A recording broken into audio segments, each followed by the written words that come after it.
প্রিয় লিসেনার্স, আজকে আপনাদেরকে শোনাবো পাহাড়ের উপরের পুরনো কবরস্থানের মরাখাকু ভূতেদের রোমহর্ষক ইতিহাস উন্মোচনের গল্প। শুনতে থাকুন রাকিব হাসানের লেখা আজকের ভৌতিক গল্প ভূতের শহর। গল্প পাঠে আপনাদের সাথে আছে আমি পারভেজ মাহমুদ সজীব। চলুন আর কথা না বাড়িয়ে শুরু করা যাক মূল গল্প। আজকে শুনবেন গল্পের অন্তিম পর্ব। আচমকা কুড়াল তুলে কোপ মারল একজন অফিসারের মাথা লক্ষ্য করে। মাথা সরিয়ে ফেললেন অফিসার, গর্জে উঠলেন, ফেলো ওটা, নইলে গুলি করব। না, চিৎকার দিয়ে ওদের দিকে ঝাঁপিয়ে পড়লাম আমি। মারবেন না, ওটা আমার দেহ। সরো ছেলে, চেঁচিয়ে বলল দ্বিতীয় অফিসার। আবার কুড়াল ঘুরিয়ে কোপ মারল ফুটটা। গুলি করবেন না। আমি চেঁচিয়ে উঠলাম, আর কোনো উপায় নেই আমাদের। অফিসার বললেন। দুজনকে পিস্তল তুলতে দেখে বরফের মতো জমে গেলাম। না করে আত্মচিৎকার করে উঠলাম, ওটা আমার দেহ, ওটাকে নষ্ট করবে না। দুজন অফিসারই ঘুরে তাকালেন আমার দিকে। তোমার কি মাথা খারাপ হয়েছে ছেলে? যাও, সরো এখান থেকে এক্ষুনি। ভোটটার দিকে ফিরলেন আবার দুজনে। উধাও হয়ে গেছে ওটা, সোজা হয়ে দাঁড়াতে পারছে না, গা কাঁপছে। ঝুঁকে দুই হাতে হাঁটু ধরে দম নেওয়ার চেষ্টা করলাম। দুই অফিসার দৌড় দিলেন ভুট্টাকে খুঁজে বের করার জন্য। পরের বাড়িটার বেড়ায় ওপাশ থেকে চিৎকার শুনলাম। নিকুনারের বাড়ি ওটা। লাফ দিয়ে উঁচু বেড়া ডিঙালাম। কোড়াল দিয়ে কুপিয়ে নিকদের গ্যারেজের পাশে সাউন্ডটা ভাঙছে ভুট্টা। ওটাতে বাতিল জিনিসপত্র আর লাকড়ি রাখেন একটা গাছের আড়ালে লুকিয়ে পরে তাকিয়ে রইলাম।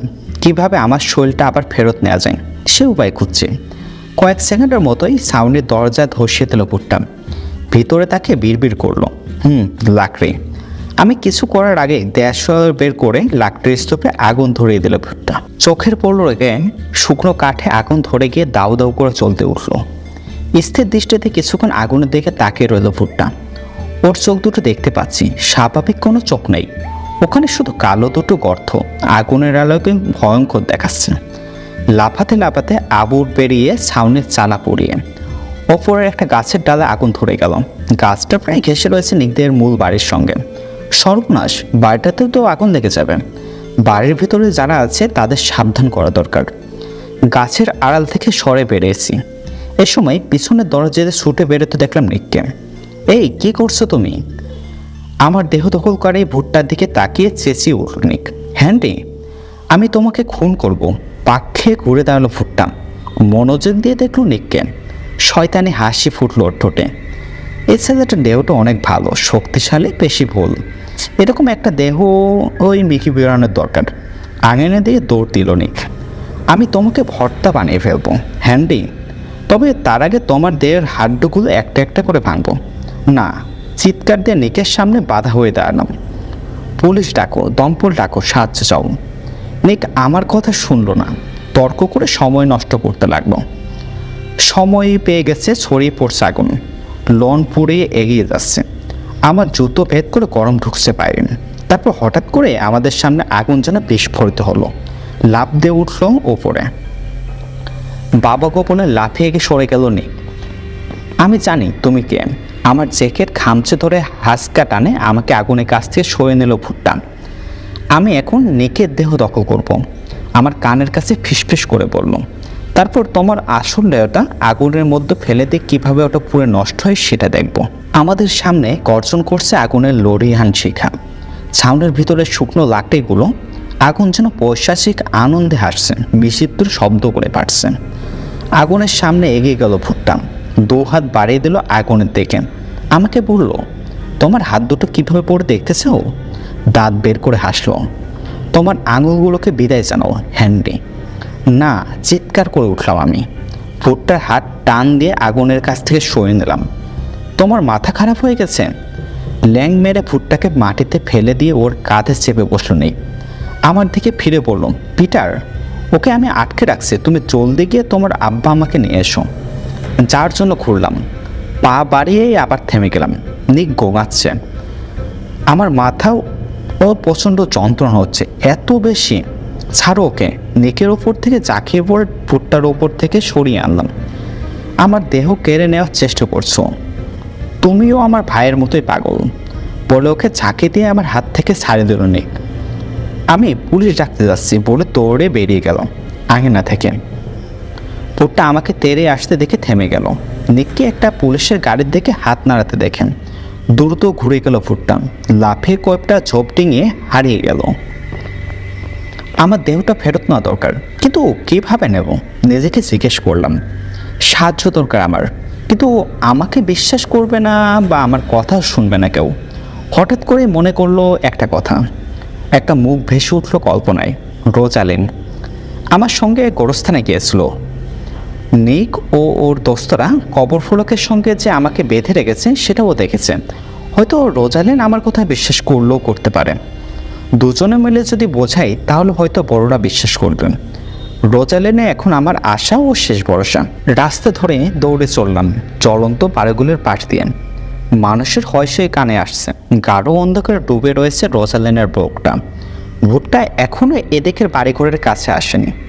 রোজালিনের বাড়ির সামনে এসে দাঁড়ালাম, জানালা দিয়ে উকি দিলাম। একটা আলোও নেই, সবাই ঘুমাচ্ছে।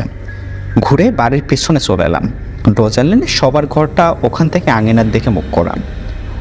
ওর ঘরের জানালা দিয়ে উকি দিলাম, বিছানায় শুয়ে আছেন, চিবুক পর্যন্ত কম্বল দিয়ে টেনে আরামে ঘুমাচ্ছেন। ওর লম্বা কালো চুল বালিশে ছড়ানো। রোজালিন সোর নামে ডাক দিলাম, রোজালিন ওঠো। আমার কথা শুনতে পাইনি ও। জানালায় টোকা দিলাম, বালিশ থেকে মাথা উঁচু করে আমার দিকে তাকালো। আমাকে ঘরে ঢুকতে দাও প্লিজ। বিছানা থেকে নামলো এবার রোজালিন, জানালা খুললো, তারপরে দরজা খুলে আমাকে ভিতরে ঢুকলো। রোজালিন আমি হেনরি। দ্রুত কথা বলতে গিয়ে কথাগুলো যেন আটকে যাচ্ছে। দৌড়ে এসে হাঁপাচ্ছি আমার কথা ওকে বিশ্বাস করার জন্য। আমি মরিয়া হয়ে উঠেছি। আমি জানি আমাকে দেখতে পিটারের মতো লাগছে। ওর দেহটা আমি ধার নিয়েছি। বুঝলেন মরাখাকো ভুট্টা বেরিয়ে এসেছেন। আমি ঘুমন্ত চোখ ডলল। পিটার তোর মাথাটা কি ঠিক আছে? আমি পিটার নই, আমি হেনরি। চেঁচিয়ে উঠলাম। একটা মরাখেকো ভূত আমার দেহটা কেড়ে নিয়েছেন। আমাকে বিশ্বাস করো, তোমার সাহায্য আমার ভীষণ দরকার। তুমি পাগল? গলা কাঁপছে রোজালিনের। এক পা পিছিয়ে গেল, পিছন দিকে হাত বাড়িয়ে একটা টেবিল ল্যাম্পের সুইচ টিপে দিল। আলোয় ভরে গেল পুরো ঘর। প্লিজ আমাকে সাহায্য করো। অনুরোধের দৃষ্টিতে ওর দিকে তাকিয়ে রইলাম। ওর চোখের দিকে সবুজ চোখে তারাই সোনালি রং চমকাচ্ছে না। ওর চোখের মনে যেন নেই, শুধু কালো দুটো অন্ধকার গর্ত আমার দিকে তাকিয়ে আছে। গভীর কালো অন্ধকার। আমিও তাকিয়ে আছি কালো গর্ত দুটোর দিকে। একসময় যেগুলো ছিল রোজানের সুন্দর চোখ। তুমি কি? আমি জানি তুমি একটা মরা খেকোবত। চেঁচিয়ে উঠলাম। রোজালিনের দেহটা দখল করেছে তুমি। মনে পড়লো গোরস্থানে খুব মৃদু একটা কণ্ঠ শুনেছিলাম, সাহায্য করার জন্য ডাকছিল আমাকে। গোরস্থানে আটকা পড়েছে রোজালিন, তাই না? ভুট্টাকে জিজ্ঞেস করলাম।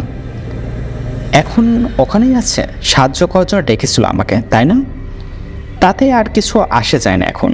আমার দিকে তাকিয়ে হাসলো ভুট্টা। রোজালিনের এখন গোরস্থানে থাকার পালা, আর আমার পালা বেঁচে থাকার। আর এখানে থাকাটা বিপজ্জনক।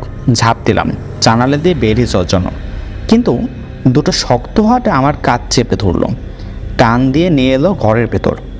সরি, ভুট্টা বলল, তোমাকে আমি এখান থেকে যেতে দিতে পারি না, কোনো দিনে নয়। ওই গোরস্থানে ফিরে যেতে চাই না আমি, আর একবার অচিবিরন হতে চাই না আমি। আমি এখন রোজালিন। অচিবিরন চমকে গেলাম। হ্যাঁ, টান দিয়ে আমাকে নিজের দিকে ঘুরে নিল ভুট্টা। আতঙ্কিত হয়ে দেখলাম ওর চোখের কালো অংশ তরল কালির মতো হয়ে যাচ্ছে। ধীরে ধীরে খেয়ে ফেলতে শুরু করছে যেন চোখের সাদা অংশকে। তারপর একেবারে মিলিয়ে গেল চোখ দুটো, সেখানে শুধু দুটো কালো গর্ত। ভারী দম নিল এবার একটু ভুট্টা। তারপর দুই হাতে আমার কোমর চেপে ধরে আমাকে শূন্যে তুলে ফেললো ঘরের ভিতরে। দেয়ালে বাড়ি খেলো আমার মাথা। ব্যথায় চিৎকার করে উঠলাম, মেঝেতে পড়ে গেলাম। মাথা ঘুরছে আমার, মাথা ঘুরছে। এক ঝলক উজ্জ্বল লাল রং চোখে পড়ল, রক্ত লাল। তার সব গায়েব। হারিয়ে গেলাম অভির অন্ধকারে। জ্ঞান ফিরতে কতক্ষণ লাগলো জানে না, হয়তো কয়েক সেকেন্ড কিংবা কয়েক মিনিট। টের পেলাম মাথার ভিতরে দপদপ পড়ছে আমার, ব্যথাটা ঘাড় পর্যন্ত নেমেছে। জোর করে চোখের পাতা মেলালাম। দরজার টোকার শব্দ সতর্ক করে তুলল আমাকে। রোজালিন, কিসের শব্দ? দরজা বাইরে বারান্দা থেকে ওর মার কণ্ঠ শোনা গেল। এত জোরে শব্দ হলো কিসের? হা হয়ে খুলে গেল দরজাটা। রোজালিনের মা আমার দিকে ছুটে গেল ফুটলাম। কিসের শব্দ? বিশ্বাস করতে পারবে না মা, আমি বিছানা থেকে পড়ে গিয়েছিলাম। তুমি ঠিক আছো তো? মা জিজ্ঞেস করলেন। এটাই আমার সুযোগ ভাবলাম। ব্যথা ঝেড়ে ফেলে টেনে তুললাম নিজেকে। জানালা ডিঙিয়ে লাফিয়ে পড়লাম মাটিতে।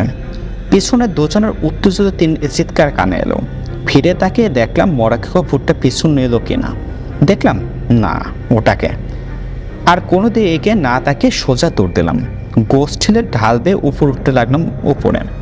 শিশিরে ভেজা ঘাস চিকচিক করছেন। পুরো আকাশ ভোরের আবাসে মলিন হয়ে এসেছে চাঁদের আলো। আমার নিশ্চয় সাইরেনের শব্দ শুনতে পাচ্ছি।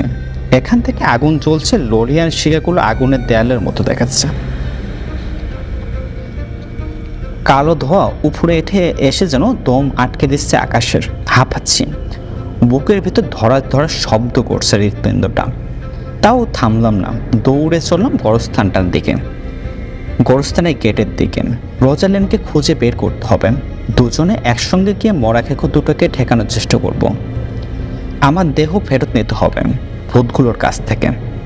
আশা করি দুজনে মিলে পরাজিত করতে পারবো ওদের। গেট দিয়ে ঢুকলাম ভিতরে, থমকে দাঁড়ালাম। কবর ফুলকের ওপর ভেসে রয়েছে মরাখেকোরা। দেহ চাই বলে গোঙাচ্ছে। আমারও দেহ চাই। আমার বয়সী একটা ছেলে ভেসে এলো আমার দিকে। ওর এক পাশের গালের চামড়া খুলে ঝুলছে, আটকে রয়েছে সোয়ালের হাড়ে। খসখসে সরে বলল, তোমার দেহটা আমাকে দাও। না, চেঁচিয়ে উঠল একটা পরী। ওর দেহটা আমি নেব। আমি তোমার দেহ চাই। বাকি ভূতগুলো আমার দিকে এগোলো। আমাকে নিয়ে একটা চক্র তৈরি করলো ওরা। হাতে হাত ধরে নাচতে আরম্ভ করলো। ওদের সেই ভূতুরের নাচ সুর করে সন্ধে সন্ধে বলতে লাগলো, আমি তোমার দেহ চাই, আমি তোমার দেহ চাই। মাথা ঝিমঝিম করতে লাগলো আমার। দুর্বল হয়ে এলো পা, নড়তে পারছেন আমি। ওদের এই মৃত্যুনার যেন একটা ঘোরের মধ্যে নিয়ে গেলো আমাকে। থামো, চিৎকার করে উঠলাম। আমার কাছ থেকে কিছুই পাবে না তোমরা। তুমি একটা মরাখেকো ভূত। আমার বয়সী ছেলেটা বলল, তুমিও আমাদের মতোই গোরস্থানের ভূত। না, আবার চেঁচালাম। মনের জোরে ওদের মায়াজাল ছিন্ন করলাম। ছুটে বেরোলাম চক্রটা ভেদ করে। চেঁচিয়ে ডাকলাম, রোজালিন, রোজালিন তুমি কোথায়? নীরবতা। রোজালিন ডাকতে ডাকতে শুনলাম কবরের শাড়ির পাশ দিয়ে, রোজালিন, আমি পিটার। মৃদু দুর্বল কণ্ঠ থেকে একটা কণ্ঠ ভেসে এলো, আমি এখানে। বড় একটা উল্লো কাছে নিচ্ছেন। ঘুরে দৌড় দিলাম শব্দ লক্ষ্য করে। হচট খেয়ে পড়লাম একটা কবর ফলকের উপর। ধাক্কা লেগে চিত হয়ে গেল কবর ফলকটা। আমি পড়লাম ওটার উপরে। না, আর কোনো মরাখেকোকে রাগাতে চাই না, বিড়বিড় করে বললাম। হাত পায়ে ভর দিয়ে উঠলাম। মলিন চাদর আলোয় পড়ে থাকা ফলকগুলোর লেখাগুলো চোখে পড়ল। নাচতে পারাটা জীবনের আনন্দ। কথাটার মানে কি অবাক হয়ে ভাবলাম। এ কবরে চেয়ে শুয়ে আছে, বেঁচে থাকতেও কি নর্তকী ছিল? হতে পারেন। উঠে দাঁড়ালাম। চুল লেগে যাওয়ার মতো মরা পাতা ঝেড়ে ফেললাম। পিটার, আমি এখানে। আবার শুনলাম রোজালিনের দুর্বল চিৎকার। আমি পিটার নই, আমি হেনরি। চেঁচিয়ে বললাম। পিটারের দেহটা ধার নিতে হয়েছে আমাকে। তুমি কোথায় রোজালিন? এই যে তোমার পাশে, কিন্তু কিভাবে চলাফেরা করবো বুঝতে পারছি না। বাতাস হয়ে গেছে আমি। পাতলা বাতাসের মতো মনে হচ্ছে নিজেকে। আমি তোমাকে সাহায্য করব বললাম। এখান থেকে বের করে নিয়ে যাব তোমাকে। কিভাবে? জিজ্ঞেস করলো। কিভাবে? ঢং খেলাম। তাই তো।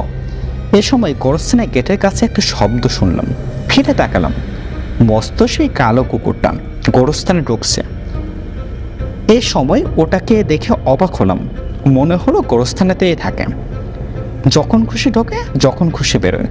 আমাদের দিকে এগিয়ে এলো কুকুরটা, মাথা নিচু করে কবর শুকতে শুকতে। পেয়েছি, চেঁচিয়ে উঠলাম। কুকুর? কুকুর মানে? জিজ্ঞেস করলো রোজালিন। ওই কুকুরটা শৈলে ঢুকে পড়বে তুমি। ধুর, কিভাবে? কিছু না, শুধু মনোনিবেশ করতে হবে তোমাকে, বুঝিয়ে বললাম। ওকে। তারপর ওটা দেহটা ব্যবহার করে সরে যাবে আমার সঙ্গে। তারপরে হয়তো আমাদের দেহগুলো ফেরত নিতে পারবো। শেষের দিকে আমার কথাগুলো মিনমিনে শোনালো। একটা মস্ত বড় হয়তো যেন ঝুলে রইল মনের পর্দায়। সত্যি সত্যি কি কুকুরের দেহ ঢুকবো? মৃদু স্বরে জিজ্ঞেস করলো রোজালিন। হ্যাঁ ঢুকবে, জবাব দিলাম। দেরি করো না, ঢুকে পড়ো। গোরস্থানের অন্য কোনো ভূত এটা দেহ দখল করে ফেলার আগে। কুকুরটার শরীরটা আমার কাছে এলো, আদর করে হাত বুলিয়ে দিলাম ওটার গায়ে। শান্ত রাখতে চাইলাম যাতে রোজালিন ওটার দেহে ঢুকতে পারে। ভালো কুকুর, লক্ষ্মী কুকুর, মলাইম কণ্ঠে বললাম। মসৃণ কালো মাথাটা উঁচু করলো কুকুরটা, আমার দিকে তাকালো, তারপর আচমকা ঘুরিয়ে দাঁড়িয়ে লাফাতে লাফাতে চলে গেল। ওকে ধরো, চেঁচে উঠল রোজালিন। গেটের দিকে চলে যাচ্ছে কুকুরটা, ওটার পিছনে এলাম। মাটি থেকে সাদা একটা জিনিস বেরিয়ে থাকতে দেখলাম। থমকে গেলাম। একটা হাড় চেপে ধরে টান দিয়ে মাছের নিচে থেকে বের করে নিলাম জিনিসটা। হ্যাঁ, এটা হাড়ই, মানুষের হাড়। পশুটা কাঁপিয়ে দিল আমাকে। কুকুরটার দিকে তাকিয়ে জোরে শীষ দিলাম। থেমে গেল ওটা, আমার দিকে ফিরে তাকালো। হাড়টা তুলে উঁচু করে ধরে নাড়লাম। ঘুরে দাঁড়ালো কুকুরটা এবার। এক মুহূর্ত দ্বিধা না করে ছুটে আসতে শুরু করলাম। কাছে ওটার নাকের কাছে ধরলাম হাড়টা। রোজালিন, জলদি, এখনো ঢুকে পড়ো, ফিসফিস করে বললাম। কুকুরটার শরীরে ঢোকো। আমি জানি না তো, কাকিয়ে উঠল রোজালিন। কিভাবে কুকুরে রূপান্তরিত হতে হয়? আমি পারবো না, অসম্ভব। পারবে, মনোনিবেশ করো। একাগ্রভাবে কল্পনা করেছে তুমি কুকুরটার ভিতর ঢুকে যাচ্ছ, তাহলে দেখবো কাজ হয়ে গেছে। রোজালিনের ঢোকার অপেক্ষা করতে লাগলাম। হাড় চাটছে কুকুরটা। তাড়াতাড়ি করো রোজালিন। মস্ত বড় জিভ বিয়ে করে কুকুরটা হাড়ের সঙ্গে আমার হাতটাও চাচ্ছেন। রোজালিন, কোথায় তুমি? জিজ্ঞেস করলাম। এখানে মনোনিবেশ করেছি, তাড়াতাড়ি করো। চেষ্টা তো করছেন, যতটা সম্ভব মনোযোগ দেবার চেষ্টা করছেন, কিন্তু কাজ হচ্ছে না। ভাবো রোজালিন, ভাবো। কল্পনা করো তুমি কুকুরটার ভিতর ঢুকে যাচ্ছ। তাগাদা দিলাম। আমার দিকে মাথা করলো কুকুরটা। মস্ত বড় জিভ দিয়ে আমার কবজি চাটলো, তারপর হঠাৎ করে শক্ত হয়ে গেল। দাঁত বসিয়ে দিল আমার হাতে। চেঁচিয়ে উঠে ঝটকা দিয়ে হাতটা সরিয়ে নিলাম। গজরাতে শুরু করলো কুকুরটা। বারবার শরীর ঝাড়া দিচ্ছেন, মাথা নাড়ছেন, যেন লড়াই করছে কোনো একটা অদৃশ্য শত্রুর বিরুদ্ধে। হচ্ছে রোজালিন, পারছো তুমি, হাল ছিল না। ভয়ানকভাবে দেহ মোচড়াচ্ছে কুকুরটা। মাটিতে পড়ে গড়াগড়ি খেতে শুরু করলো। পা ছুটছেন, গর্জন করছেন, তারপর আচমকাভাবে নেতিয়ে পড়ল। রোজালিন, ঢুকেছ? নিথুর কুকুরটার দিকে তাকিয়ে জিজ্ঞেস করলাম। মুখ ফাঁক করলো কুকুরটা। মৃদু একটা হুক শব্দ বেরোলো। বুঝলাম কুকুরের মুখ দিয়ে রোজালিনের শব্দটাই করছে। কুকুর দিয়ে ঢুকে পড়েছে ও। হ্যাঁ হয়েছে, চিৎকার করে বললাম। এখন চলো। গোরস্থানের ভিতর থেকে দৌড়ে চলাম আমরা। গেট পেরলাম। ঢাল বেয়ে দৌড়ে নামতে নামলাম নিচে। পুরো আকাশে গোলাপি ছায়া। লাল সূর্যটা দিগন্তে উকি দিয়েছেন। স্বরের গা যেন বিদ্ধ হয়েছে লাল আকাশের বর্ষাগুলো। পাহাড়ের গোড়ার কাছাকাছি এসে চিৎকার চেঁচামেচি কানে এলো। আমাদের চিৎকার করে সাহায্য চাইছে মানুষ। সাইরেন বাজছে অনবরত। পুলিশের গাড়ি, দমকলের গাড়ি, অ্যাম্বুলেন্স জ্যাম পাতি দিয়েছে রাস্তায়। বাড়িঘরের দোকানগুলো জানালা দিয়ে আগুন ছিটকে বেরোচ্ছে। পোড়া বাড়িগুলো থেকে কালো ধোঁয়া উঠছে কুণ্ডলে পাকিয়ে। দেখো, পুরো ছাই হয়ে যাওয়া একটা বাড়ির দিকে হাত তুললাম। নিকদের বাড়ি ওটা। পরিবারের সদস্যগুলোর সঙ্গে বাইরে দাঁড়িয়ে আছে ও। গা ঘেঁষাঘষি করে দাঁড়িয়ে থাকা পোড়া বাড়িটার দিকে তাকিয়ে আছে ওরা। এরকম একটা ঘটনা ঘটেছে যেন বিশ্বাস করতে পারছে না। নিকের জন্য দুঃখই হলো আমার, সবার জন্য দুঃখ হলো। রোজালিনের দিকে ঘুরে তাকালাম। কি করবো আমরা, বলো তো? কি করতে পারি? রাস্তাতে ছুটলাম আমরা। দুই পাশে ধ্বংস হয়ে বাড়িঘর। সেসব ধ্বংসের পাশ দিয়ে হা হয়ে গেলে দেয়। রাস্তার পাশে মাটিতে পড়ে আছে বিজ্ঞাপনের পটগুলো, কুপিয়ে কাটা হয়েছেন। পে ফোনগুলো টেনে ছিঁড়ে ফেলা হয়ে রাখা হচ্ছে রাস্তায়। ফোন বুথগুলো ভেঙে চুড়ে কাত করে ফেলেছে মাটিতে। কোন একটা বাড়ির একটা জানালাও আস্ত দেখলাম না।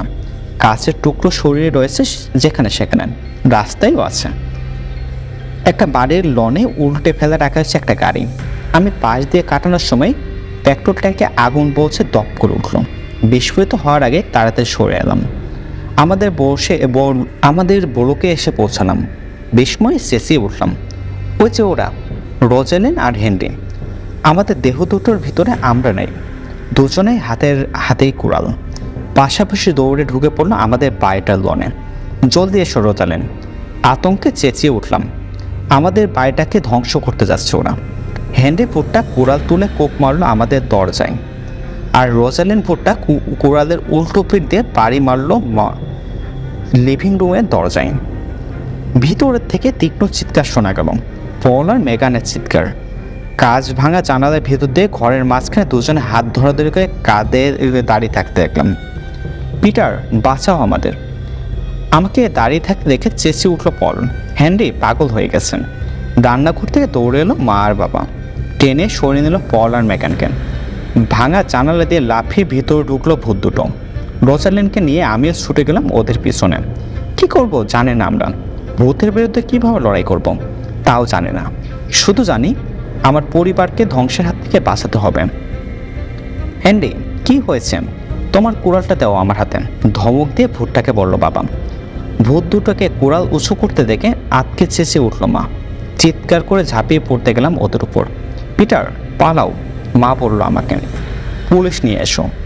আমার পাশে দাঁড়ানো কালো কুকুরটাও অর্থাৎ রোজালিন চাপা স্বরে ভয়ঙ্কর গর্জন করে উঠল।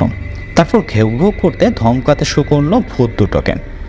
ঘুরে গিয়ে আমাদের দিকে তাকালো ভূত দুটো। ভারী দম নিয়ে আমি বললাম, ভালো চাও তো গোরস্থানে ফিরে যাও, তোমরা আমাদের দেহটা ফেরত দাও। পরস্পরের দিকে তাকিয়ে হাসলো ভূত দুটো। হেনরি, রোজালিন, কি হয়েছে তোমাদের? বাবা বলল। কোরাল নামাও, তারপর আমাদের বলো কি হয়েছে। বাবা, আমি হেনরি। আমি বললাম, তোমাদের বোঝানোর চেষ্টা করেছিলাম আমি। ওরা হেনরি আর রোজালিন নয়, ওরা মিকি ব্রাউন আর ওজি ব্রাউন। এটা ভূত। দ্বিধান্বিত ভঙ্গিতে একে অন্য দিকে তাকালো বাবা আর মা। দেয়ালে পিঠ দিয়ে দাঁড়িয়েছে পল আর মেগান। বেরো এখান থেকে! ভূত দুটোর দিকে তাকিয়ে চেঁচিয়ে উঠলাম আমি। ভয়ানক হাঁক ছাড়লো হেনরি ফুটলাম। কুড়াল ঘুরিয়ে কোপ মারলো, কফি টেবিলে দু টুকরো করে ফেললো। ভে করে কেঁদে ফেললো পল আর মেগান। আতঙ্কিত ভঙ্গিতে পিছিয়ে গেল মা আর বাবা। ওদের পাশে কে দাঁড়ালো। হাসতে হাসতে কুড়ালটা তুলে আমার পিয়ানোটাকে কোপাতে শুরু করলো। দুই ভূত অসহায়ে দাঁড়িয়ে আছে, মগজে বনবন করে ঘুরছে যেন ভাবনাগুলো। ওদের ঠেকানোর একটা উপায় খুঁজছে মরিয়া হয়ে। ভয়ঙ্কর গর্জন করে লাফ দিয়ে উঠলো ওদের ঠেকাতে গেল রোজালিন। হেনরি ভূতটার পায়ে কামড় দিল। বিস্ময়ে চেঁচিয়ে উঠলো ভূতটা। হাত থেকে পড়ে গেল কুড়ালটা। মসুর খেয়ে ঘুরে দাঁড়ালো কুকুরটার দিকে। পাগলের মতো হাত নাড়াচ্ছে, মাথা উল্টো দিয়ে চিৎকার করতে লাগলো প্রবল যন্ত্রণায়। রোজালিন ভূতটা তখন কুড়াল তুলে মার বাবাকে কোপ মারার হুমকি দিচ্ছেন। চেঁচিয়ে বলল, মৃতরা বাঁচবে আর জ্যান্তরা মরবে। রোজালিন, কি বলছো তুমি? তুললে বলল মা, প্লিজ এমন করো না, আমি তো কিছু বুঝতে পারছি না।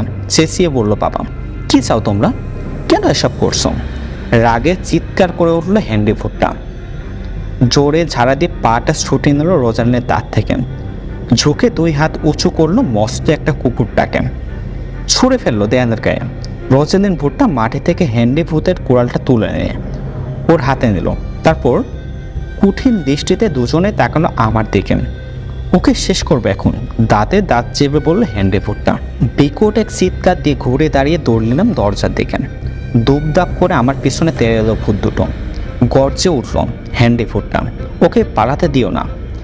সামনের লন ধরে ছুটলাম। আকাশে ভারী মেঘ জমা হয়েছে, ঢেকে দিচ্ছে সকালের সূর্যকে। দূরে সাইরনের শব্দ শোনা যাচ্ছে। আমার দেহকে আমাকে ফেরত দাও, কে বলল? তীক্ষ্ণ চিৎকার শুনে থমকে গেলাম। ফিরে তাকালাম, কিন্তু কাউকেই দেখতে পেলাম না। আমার দেহ আমাকে ফেরত দাও, আবার বলল কণ্ঠটা। এত কাছে যেন হাত বাড়ালে ছোঁয়া যায়। আমার ডান দিক থেকে এসেছে। পিটার, তুমি কথা বলছো? বলতে গিয়ে গলা বুঝে যেতে চাইলো আমার। হ্যাঁ, আমি আমার দেহই ফেরত চাই। কুড়াল তুলে আসছে ভূত দুটো আমাকে লক্ষ্য করে। না, এখন পারবো না, চেঁচিয়ে বললাম। পিটার প্লিজ, এখন পারবো না। এখনই দাও, জেদ করলো পিটার। আমি আমার দেহ ফেরত চাই, ওটা আমার দরকার। পিটার, এখন না, আবার বললাম। কাছে এলো ভূত দুটো। টের পেলাম ভারী কি যেন আমার মাথা দিয়ে ঢুকছেন। পিটার, ঢুকছে নেমে যাচ্ছে। পিটার প্লিজ, কোনো মতে বললাম, কিন্তু সজোরে চেপে নামছে আমার কিছু একটা, টের পাচ্ছি। প্রতিরোধের চেষ্টা করলাম। মনোনিবেশ করো। আমার ডান হাতটা নড়তে আরম্ভ করলো। উপরে উঠছে আবার নিচে নামছে। ওটা দখল করে ফেলছে পিটার। তারপর আমার পাটা বাঁকা হতে লাগলো।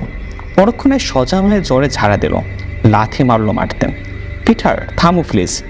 কাতর হয়ে অনুনয় করলাম, শুনলো না ও। অর্ধেক শরীর দখল করে ফেলেছেন। জোরে বা হাত নাড়ালাম, মাথাটাকে সামনে পিছনে ঝাঁকালাম, ঝেড়ে ফেলে দিতে চাইলাম ওকে। আবার দেহ নিয়ন্ত্রণ নিতে চাইলাম। পিটার, গরমে দুর্বল হয়ে আসছে শরীরটা। পিটার ঢুকে যাওয়া টের পাচ্ছি।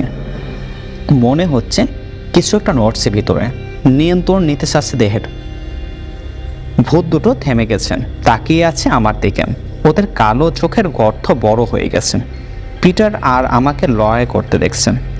এক হাতে বাতাসে ঘুষি মারলাম, আরেক পে বাড়ানোর চেষ্টা করলাম। টেনে টেনে হেঁটে সরে যেতে চাইলাম। আমার ভিতর লড়াই করছে পিটার, বাকি দেহটার নিয়ন্ত্রণ নেবার চেষ্টা করছে। আমিও মরিয়া। অদ্ভুত নাচ শুরু করলো দেহটা। প্রতিবেশীরা তাকিয়ে আছে, সামনে সেটা এসে দাঁড়িয়ে আছে আমার মা বাবা আর ভাই বোনেরা। ওরাও স্তব্ধ বিস্ময়ে তাকিয়ে আছে। এক পা তুলে ঘাসের ওপর নাচানাচি করছেন, এক হাত দিয়ে অনবরত বাতাসে ঘুষি মারছেন। পিটারও দেহটা দখল নেয়ার আপ্রাণ চেষ্টা করছে, থামছে না। চরমে উঠল দেহ নিয়ে আমাদের প্রতিযোগিতা, এক উন্মাদ নৃত্য। তারপরে হঠাৎ একটা গঙানি কানে এলো, ব্যথায় ঘুমিয়ে উঠল কেউ। ফিরে তাকিয়ে দেখে চোখ বুজে ফেলেছে ভূত দুটো। দুজনের মুখ উঁচু করে ফেলেছে, গোঙাচ্ছে ওরাই। দু হাত পেটে চেপে ধরেছেন। ঘটনাটা কি? অবাক হয়ে ভাবলাম। পিটার আর আমি আমাদের এই উন্মাদ নৃত্য চালিয়ে যাচ্ছেন, দেহ দখলের চেষ্টায়। হাত জাগাচ্ছি, হাঁটু বাঁকাচ্ছি। লাফ দিয়ে 3 হাত শূন্য উঠেছেন। দুজনেই মরিয়া, কেউ দেহটা নিয়ন্ত্রণ ছাড়তে রাজি নয়। আমাকে অবাক করে দিয়ে দুর্বল ভঙ্গিতে হাঁটু পাস করে ঘাসের উপরে পড়ে গেল ভূত দুটো। হাত থেকে কোড়াল খসে পড়ল, উল্টে দিল চোখ। মৃদু গঙ্গানি বেরোচ্ছে মুখ দিয়ে। এক পা দিয়ে মাটিতে লাথি মারলাম আমি, এক হাত ছুড়লাম। আবার গুঙে উঠল ভূত দুটো। বুঝলাম নাচ আর আমাদের উন্মাদ নৃত্য এই নাচে দুর্বল করে দিয়েছে ওদের। গরস্থানে কবর ফলকের গায়ে খোদাই করে সেই অদ্ভুত বাক্যটাই মনে পড়ল আমার, নাচতে পারাটাই জীবনের আনন্দ। সত্যি তো, নাচের চেয়ে আনন্দদায়ক কি আর কিছু আছেন? নিজেকে প্রশ্ন করলাম। নাচের মধ্যেই বেঁচে থাকে মানুষ। এই মুহূর্তে মনে হলো আমার, মনে পড়ল মনে খেকো ভূতটা রাতের বেলা কবর থেকে উঠে হাত ধরে ধরে নাচেন। আমাকে ঘিরে ওরা নাচার সময় দুর্বল হয়ে গিয়েছিলাম আমি। আর একটু হলে কবরের ভিতর ঢুকে যাচ্ছিলাম। কথাটা ঝিলিক দিয়ে উঠল মাথায়। মিকি ব্রাউনের পরাজিত করার উপায় আমি পেয়ে গেছি। নাচকে আমি ঘৃণা করে এসেছিল কারণ কখনো নাচিনি, নাচতেও চাইনি। কিন্তু এখন আমি নাচবো, অনন্তকাল ধরে শুধু নেচে যাব। আমার দেহ আমাকে ফেরত চাই। ভূত দুটো দেখে তাকিয়ে চিৎকার করে উঠলাম, এটা এখন আমার দেহ। দুর্বল কণ্ঠে গঙ্গালো হ্যান্ডি ফুটলাম। মিকি ব্রাউনকেও পরাস্ত করতে পারেনি কেউ না। পা নাচালাম মাটিতে, হাত ছুড়লাম নাচের ভঙ্গিতে, আঙুল নাচালাম। তারপর ঘুরে ফিরে পাগলের মতো নাচতে আরম্ভ করলাম। বন্য নাচ, উন্মাদ নৃত্য। নিচু হয়ে কালো কুকুরটার সামনে 2 পা চেপে ধরলাম, টান দিয়ে উপরে তুলে খাড়া করে ফেললাম 2 পায়ের ওপর। ওই অবস্থাতেই টেনে নিয়ে এলাম ভূত দুটোর কাছে। তারপর নাচতে লাগলাম ওদেরকে ঘিরে। কুকুরের পা ধরে মানুষ যেভাবে জোড়ায় জোড়ায় নাচে। থামো। প্রচণ্ড যন্ত্রণায় বুক চেপে ধরলো হ্যান্ডি ভূতটা। ওটা এখন আমার দেহ, বলল রজালেন ভূত। থামো তো দূরের কথা, নাচ আরও বাড়িয়ে দিলাম আমরা। নাচছি আর শুধু নাচছি। গোগাচ্ছে ভূত দুটো, কাঁদছে, চোখ বুজে নেতিয়ে পড়ছে ওরা। হ্যাঁ, ওদের পরাজিত করেছে আমরা, পেরেছি আমরা রজালেন। চেঁচে বললাম। নাচ থামালাম না। কুকুরটাকে নিয়ে আরও 2 পাক নেচে ছেড়ে দিলাম ওটার পা। হয়ে গেছে। গলা ছেড়ে চেঁচাতে ইচ্ছে করছে আমার, হাসতে ইচ্ছে করছে, গাইতেও ইচ্ছে করছে। নেচে যে সারা শরীর কোলাই। তারপর আমার রোজালের দেহ দুটো দেখে তাকালাম। ঘাসের উপর থুবড়ে পড়ে রয়েছে ওরা, হাত দুটো 2 পাশে ছড়ানো, নিষ্প্রাণ লাগছে, একেবারে প্রাণহীন। শঙ্কিত হলাম। বেশি নেচে ফেললাম নাকি? বেশি দেরি করে ফেললাম নাকি? মরে গেছে ওরা? তাহলে এই দেহ নিয়ে আমাদের কোনো লাভ হবে না? লাশের গায়ে ঢুকলে কবর যেতে হবে আমাদের? না, ঢুকলে চিরকাল বাতাস হয়ে ভেসে থাকতে হবে আমাদের। অতি নিচে সর্বনাশী করলাম না? জলদি করো রোজালেন, উদ্বিগ্ন কণ্ঠে বললাম, এখনই হয়তো সময় আছে, তাড়াতাড়ি ঢোকো। বেরিয়ে এলাম পিটারের দেহ থেকে। সঙ্গে সঙ্গে নিজের দেহ নিয়ন্ত্রণ করে নিল। হাত নেড়ে দেখলো ঠিকঠাক আছে কিনা। হাতও বাঁকালো, পা ছুড়ল, মুখটা হা করে বন্ধ করলো। আবার ঢুকেছি, সন্তুষ্ট হয়ে বলল, কিন্তু আমি আমার নিজের দেহ ফিরে পাবো? প্লিজ আবার আমার দেহ ঢুকতে দাও। মনোনিবেশ করলাম, মনোনিবেশ। টের পাচ্ছি ভিতরে ঢুকে যাচ্ছে আমি। নিচে নামছি, আবার ঢুকে যাচ্ছে গভীর অন্ধকারে। চোখ মেললাম, আকাশের দিকে তাকালাম, মেঘ সরে গেছেন। আবার বেরিয়ে আসছে সূর্য। রোদের উজ্জ্বল হাসিতে ঝলমল করছে আমাদের ঘাসের লন। পেরেছি আমরা, রোজালিন, পেরে ফেলেছি। সময় মতো ঢুকতে পেরেছি। আমরা চিৎকার করে বললাম, এত আনন্দ লাগছে আমার, জোরে করে দাপাচ্ছি, পা খেয়ে ঘুরছে। আমার পায়ের স্কার্টের ঝোল ঘুরছে আমার পা ঘিরে। আরে স্কার্ট কেন? চমকে দিয়ে নিচের দিকে তাকালাম। আমার পরনে গোলাপি স্কার্ট, গোলাপি প্যান্ট, কালো রঙের সিল্কের ব্লাউজ, নখে নীল নেল পালিশ। মাথা ছুঁয়ে দেখলাম, আমার আঙুল চালালাম রেশমি কমর লম্বা চুলের মধ্যে। এটা কি হলো? ঘুরে তাকালাম রোজালিনের দিকে, কিন্তু রোজালিন আমার পাশে নেই। হ্যান্ডিকে দাঁড়িয়ে থাকতে দেখলাম, তাকিয়ে আছে আমার দিকে। এটা কি হলো রোজালিন? লম্বা চুলগুলো পিছনে ঝাঁকি দিয়ে মেয়েলি কণ্ঠে বললাম, ছোট্ট একটা ভুল করে ফেলেছি আমরা। একে অন্যের শরীরে ঢুকে পড়েছেন। তুমি ঢুকেছো আমার দেহ, আর আমি ঢুকেছি তোমার দেহে। এখন কি হবে?